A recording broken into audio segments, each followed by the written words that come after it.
Les hélicoptères de combat russes actuels sont les descendants d'une longue lignée d'hélicoptères dont le premier entre en production à partir de 1948. Les dernières versions intègrent les technologies les plus récentes en capitalisant aussi bien l'expérience industrielle que l'expérience au combat. Quelles sont les principales caractéristiques des principaux hélicoptères russes?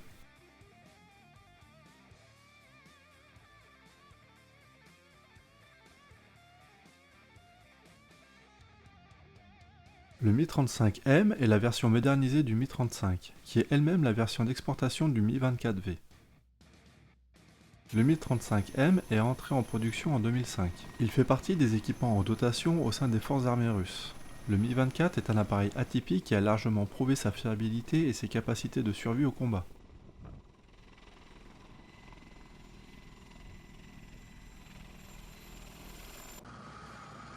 Suite aux premières versions armées des Mi-2 et Mi-4, qui sont réalisées au début des années 60, MIL propose de travailler sur un hélicoptère de transport et de combat qui sera en quelque sorte un véhicule aérien de combat d'infanterie. En février 1969, les autorités russes approuvent le développement de l'hélicoptère de combat. En juin, le premier prototype du Mi-24 est prêt. La rapidité du développement est due à la décision de MIL d'utiliser le plus possible des éléments du Mi-8 et du Mi-14 déjà éprouvés. Le Mi-24 réalise son premier vol le 19 septembre 1969. Le Mi-24A est le premier hélicoptère produit en série. De nombreuses variantes suivront, notamment le Mi-24D, qui est la variante qui introduira la disposition en tandem sur cette machine. Aujourd'hui, la modernisation des Mi-24 et Mi-35 est toujours en cours. Le Mi-35M doit combiner un solide retour d'expérience avec l'utilisation des technologies les plus modernes. Le cockpit de l'hélicoptère est adapté pour fonctionner avec des lunettes de vision nocturne. Le Mi-35 est un hélicoptère tout temps, capable de voler de jour comme de nuit. Il peut mener différents types de missions. En effet, il peut être utilisé dans le combat anti-char et toute autre mission de combat. Il peut aussi participer au déploiement de troupes, en transportant jusqu'à 8 soldats entièrement équipés dans sa cabine. Dans cette dernière peut également prendre place 2 civières et 2 blessés assis, en plus d'un assistant médical. Enfin, il peut transporter 1500 kg en cabine et jusqu'à 2400 kg sous élingue.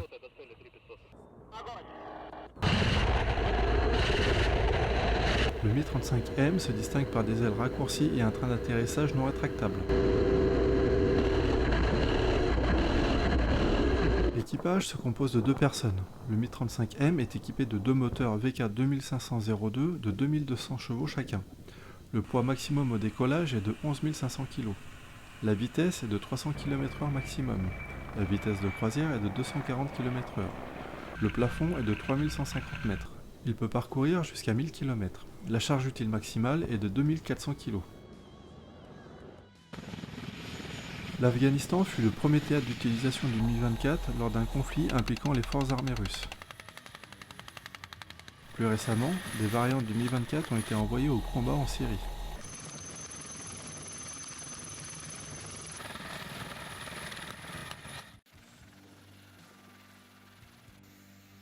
Le Mi-28NE Night Hunter est la dernière itération du Mi-28 Havoc originel.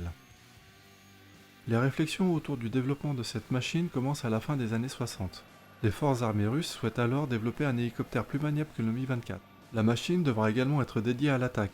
Les Russes souhaitent ainsi pouvoir mettre sur pied un programme concurrent de l'AH-56 Cheyenne. Puis, il s'agira d'offrir une réponse au programme AAH de l'US Army. Après de nombreuses vicissitudes, les travaux aboutiront à la mise en production du Mi-28N, la version la plus aboutie et la plus récente de cet appareil. En décembre 1976, les autorités russes décident que le développement du Mi-28 et du B-80, le futur K-50, devront être réalisés de manière concurrentielle. La construction du premier prototype débute en 1979. Le 19 décembre 1982, le Mi-28 fait son premier vol. En octobre 1984, le B-80 est préféré au Mi-28. Les tests de la version améliorée, le Mi-28A, débutent en janvier 1988. Le développement de cette version sera stoppé au bénéfice de la version Mi-28N. Cette dernière devra permettre d'offrir une capacité tout temps, de jour comme de nuit. Le 14 novembre 1996, le Mi-28N a effectué son premier vol. En 2002, le commandement de l'armée de l'air russe décide que le Mi-28N sera l'hélicoptère d'attaque principal russe. Le 22 novembre 2013, l'hélicoptère de combat Mi-28N est inscrit à l'inventaire des forces armées russes par le ministère de la Défense. Le cockpit du Mi-28 est entièrement blindé, à l'aide de différents matériaux. La cabine du pilote et du pilote-opérateur est séparée par un verre blindé multicouche. Les réservoirs de carburant sont protégés contre les explosions. Une redondance de la plupart des systèmes vitaux est mise en place. Les moteurs sont espacés pour éviter les risques de destruction simultanée. L'hélicoptère est capable de voler avec un seul moteur si nécessaire. À des altitudes de vol supérieures à 100 mètres, le sauvetage de l'équipage au moyen d'un parachute est assuré par un système d'évacuation d'urgence. Il est activé séparément par le pilote et le pilote-opérateur.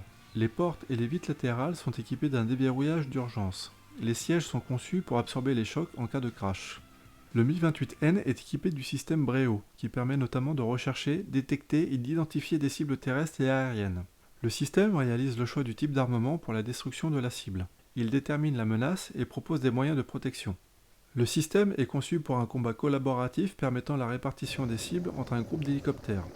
L'équipage se compose de 2 personnes. Le Mi-28 est équipé de 2 moteurs VK 2500-02 de 2200 chevaux chacun. Le poids maximum au décollage est de 12 100 kg. La vitesse maximum est de 280 km/h. La vitesse de croisière est de 230 km/h. Le plafond est de 3200 mètres. Il peut parcourir jusqu'à 1087 km. Le Mi-28N est engagé pour la première fois au combat en Syrie.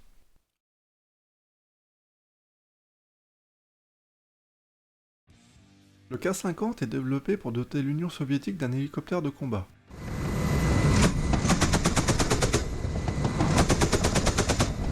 Il gagne la compétition contre le Mi-28.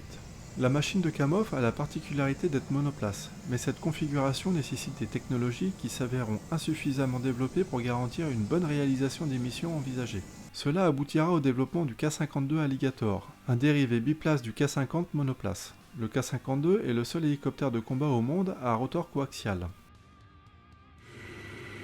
Le K-50 réalise son premier vol le 17 juin 1982. L'assemblage du premier K-52, la version biplace, commence au milieu de l'année 1996. L'appareil réalise son premier vol en juin 1997. La production en série commence en octobre 2008. L'appareil a la particularité, pour un hélicoptère, d'être équipé de sièges éjecteurs K37-800M. L'équipage se compose de 2 personnes.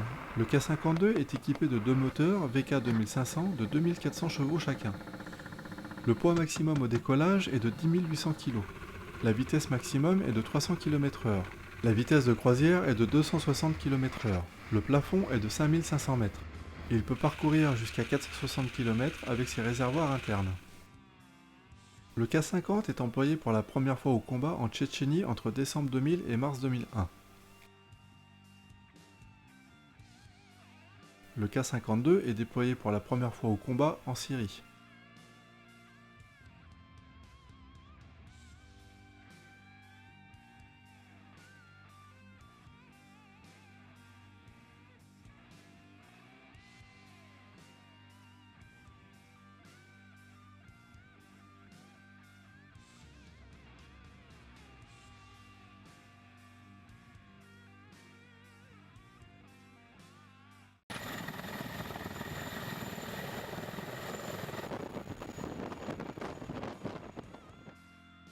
Le Mi-35 est équipé du GSH-23L, un canon de 23 mm avec une capacité d'emport de 450 coups.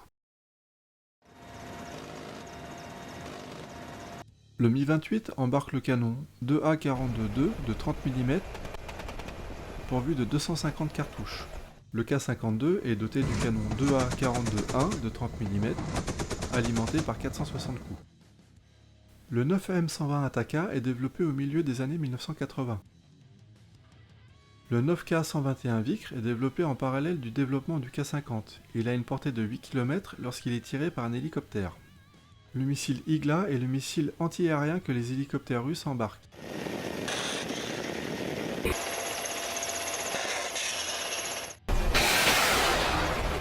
Les hélicoptères peuvent embarquer des roquettes S-8 qui ont un calibre de 80 mm et des roquettes S-13 qui ont un calibre de 122 mm.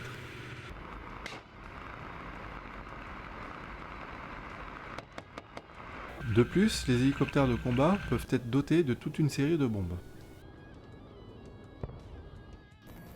Le Mi-28 est d'abord imaginé comme un appareil doté d'une seule machine. Il devient rapidement un appareil dupliqué en de nombreuses versions. La modernisation de la machine se poursuit toujours en 2020.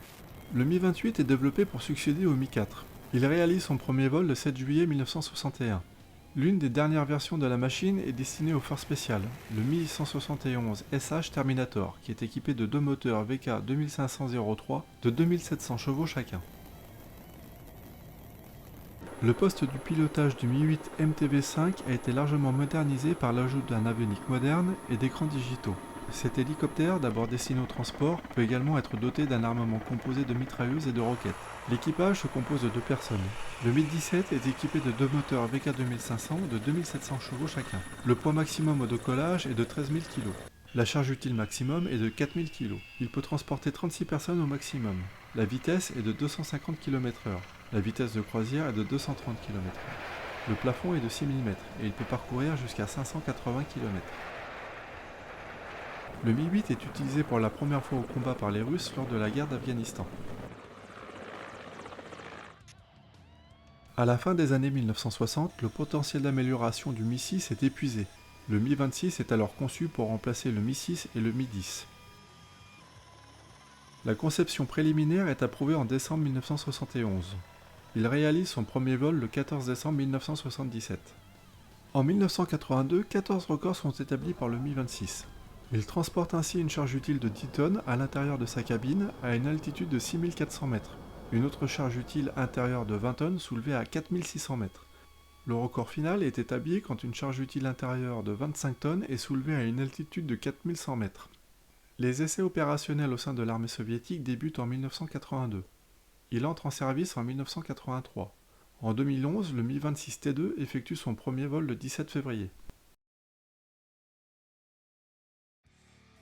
Le Mi-26T2 dispose d'une capacité de levage inégalée. Il peut voler de jour comme de nuit et dans des conditions météorologiques dégradées. Le poste de pilotage est numérisé et il permet l'utilisation de jumelles à vision nocturne. Le nombre de personnels navigants est de 3, au lieu de 5 dans les versions précédentes. Le Mi-26 est équipé de deux moteurs D136 de 11 400 chevaux chacun. Le poids maximum au décollage est de 56 000 kg. La vitesse est de 270 km/h maximum. La vitesse de croisière est de 255 km/h. Le plafond est de 4600 mètres. Il peut transporter jusqu'à 82 personnes.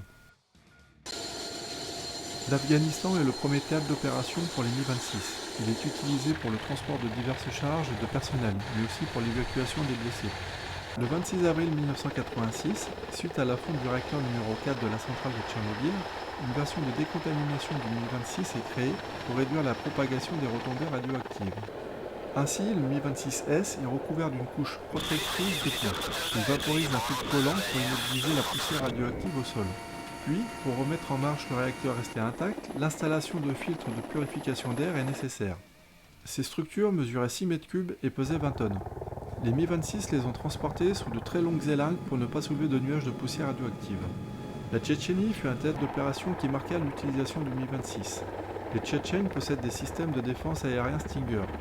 En 2002, un hélicoptère Mi-26 est abattu par un manpad tchétchène, tuant les 118 occupants de la machine. Le K-27 Helix est le successeur du K-25 Hormone. L'hélicoptère est d'abord destiné à la lutte anti-sous-marine. L'hélicoptère K-27 Helix est développé à partir de 1969 par le bureau d'études Kamov. Le premier prototype effectue son premier vol le 24 décembre 1973. Il est officiellement accepté par la marine russe en avril 1981. L'équipage se compose de 2 personnes. Le K-27 est équipé de deux moteurs VK 2500 de 2700 chevaux chacun. Le poids maximum au décollage est de 11 000 kg. La charge utile maximum est de 5 000 kg sous élingue. Il peut transporter 36 personnes maximum. La vitesse est de 285 km/h maximum. Le plafond est de 5000 mètres. Il peut parcourir jusqu'à 750 km. Le K-27 peut être armé de torpilles, de bombes et de missiles. Le K-27 est décliné en plusieurs versions, dont le K-29 de transport et d'assaut et le K-31 d'alerte aérienne avancée.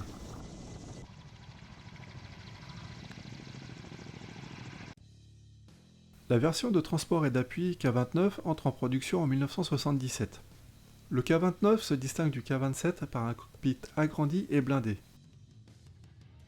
Des blindages sont installés sur les parties vitales de l'hélicoptère comme les moteurs. Il se distingue aussi par son camouflage, son optronique sous le nez et son armement.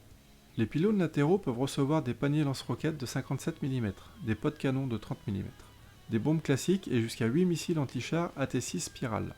La charge militaire totale est de 2 tonnes. L'équipage est de 3 hommes. 16 fantassins peuvent embarquer dans le compartiment arrière. Le K-29 peut embarquer 2 tonnes de matériel en cabine et 4 tonnes sous élingue.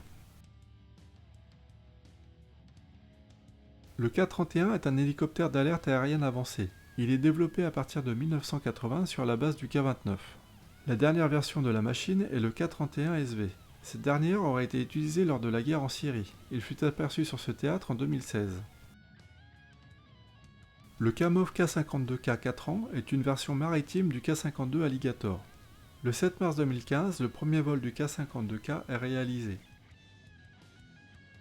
Le K-52K bénéficie de pales et d'ailes repliables, d'un train d'atterrissage renforcé, d'un traitement anti-corrosion ainsi que de nouvelles capacités comme la lutte anti-navire.